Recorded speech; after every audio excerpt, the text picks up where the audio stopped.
Escaping the blues. Understanding, down in the doldrums. Hello, everyone. Welcome back to our channel, where we dive deep into the fascinating world of English language and its myriad expressions. Today, we're exploring a very evocative phrase, down in the doldrums.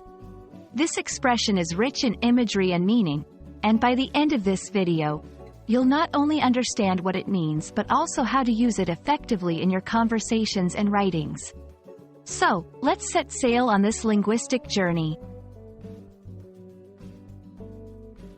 Down in the doldrums is a phrase that vividly captures a state of feeling low, despondent, or in a slump.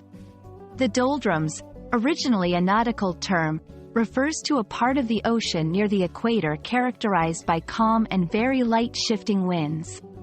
Ships often got stuck in this region for lack of wind to propel them forward, making it a perfect metaphor for stagnation or a lack of progress in one's mood or life situations. When someone says they are down in the doldrums, they're expressing that they feel stuck, listless, or lacking in energy and motivation. The phrase, down in the doldrums, is steeped in maritime history. The word, doldrums, is thought to have originated from the Old English word, dal, meaning dull or sluggish, which perfectly describes the windless, stagnant nature of this equatorial region of the sea.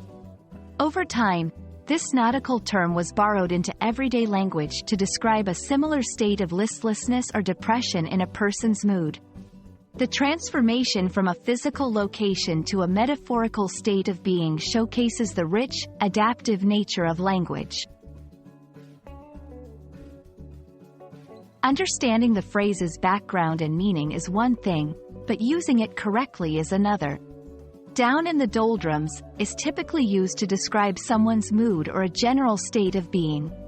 For example, after the project was cancelled, the whole team was down in the doldrums for weeks.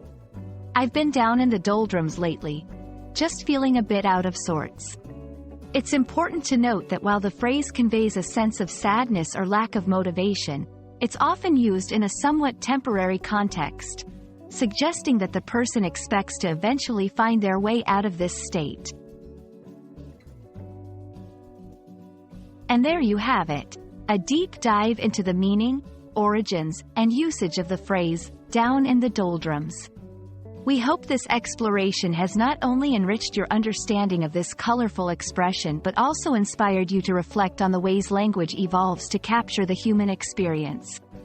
Remember, feeling down in the doldrums is something many of us can relate to at one point or another, but it's always possible to catch a fresh wind in our sails and move forward. Thank you for watching, and we look forward to bringing you more insights into the English language. Stay curious, and see you in the next video.